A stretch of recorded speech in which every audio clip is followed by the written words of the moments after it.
عید الاضحیٰ کی نماز کے بعد فوراً قربانی کرنا چاہیے، اور مسلمان کو مسئلہ معلوم ہونا چاہیے کہ عید کی نماز سے پہلے قربانی کرنا درست نہیں ہے، عید کی نماز سے پہلے قربانی کرنا درست نہیں ہے، اور عید کی نماز عیدگاہ میں پڑھنا ہی افضل ہے، عید کی نماز عیدگاہ میں پڑھنا ہی افضل ہے، تو عیدگاہ میں ہی پڑھنے کی کوشش کرنی چاہیے مسلمانوں کو عید کی نماز۔ عید کی نماز ادا کرنے کے بعد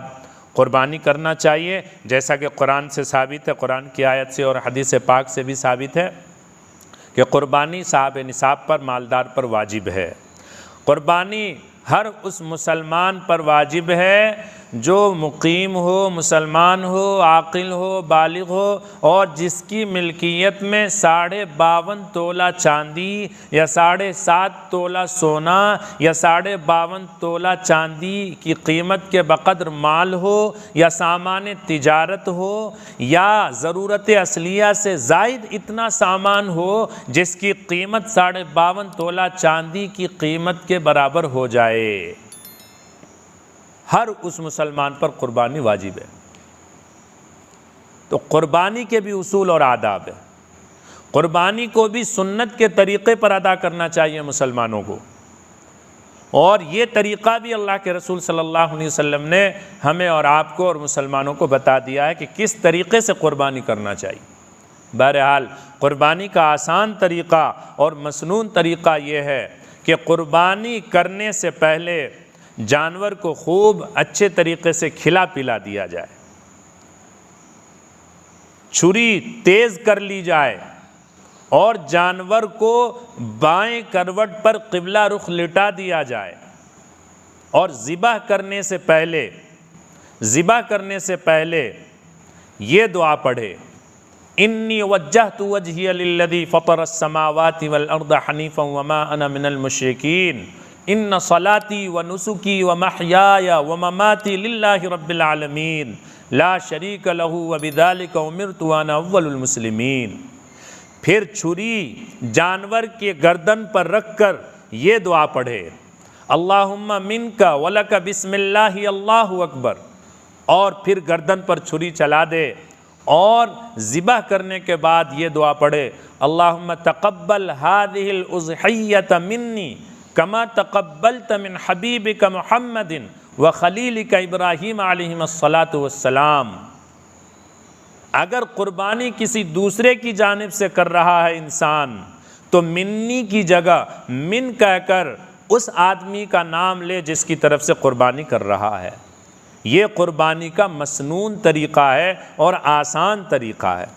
اور افضل یہی ہے کہ جس کے نام سے قربانی ہو رہی ہے وہ خود قربانی اپنے ہاتھ سے کرے، یہی افضل ہے اور یہی مسنون ہے۔ تو یہ قربانی کا آسان طریقہ ہے۔ جب قربانی ہو جائے تو اس کے بعد گوشت کے بارے میں مسئلہ بتایا گیا کہ گوشت کے 3 حصے کیے جائیں، ایک حصہ اپنے اور گھر والوں کے لیے، دوسرا حصہ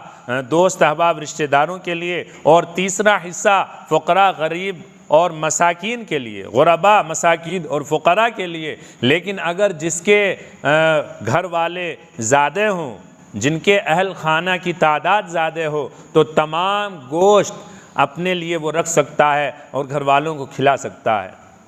اسی طریقے سے قربانی کے ایک مسئلہ یہ بھی اہم ہے کہ قربانی کا گوشت غیر مسلم بھائیوں کو دینا بھی جائز ہے۔ قربانی کا گوشت غیر ایمان والے بھائیوں کو کھلانا اور دینا بھی جائز ہے۔ اس طریقے سے اگر وہ پڑوسی ہے، دوست و احباب ہے، تو اس کو قربانی کا گوشت دینا بھی جائز ہے۔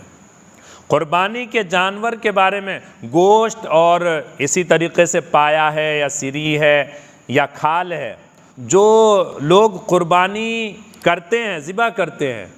یعنی قریشی حضرات،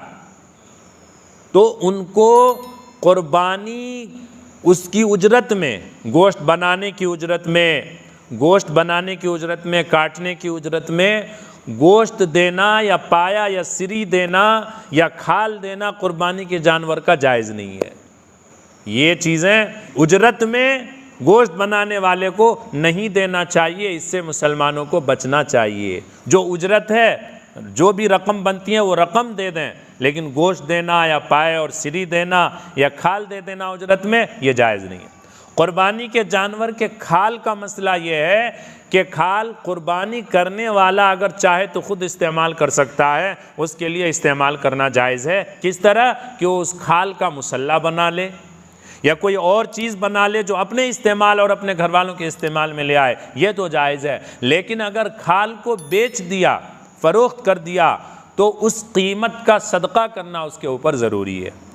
بیچنے کے بعد کھال کی قیمت استعمال کرنا اس کے لیے ضروری نہیں ہے۔ تو اس طریقے سے پورے شوق اور ذوق کے ساتھ آسان طریقے سے جب ہم قربانی کریں گے تو اللہ تبارک و تعالی ہماری قربانی کو قبول فرمائے گا۔ قرآن کریم کے اندر اللہ تبارک و تعالی نے ارشاد فرمایا لَن يَنَالَ اللَّهَ لُحُومُهَا وَلَا دِمَاؤُهَا وَلَكِنْ يَنَالُهُ التَّقْوَى مِنْكُمْ كَذَلِكَ سَخَّرَهَا لَكُمْ لِتُكَبِّرُوا اللَّهَ عَلَى مَا هَدَاكُمْ وَلَعَلَّكُمْ تَشْكُرُونَ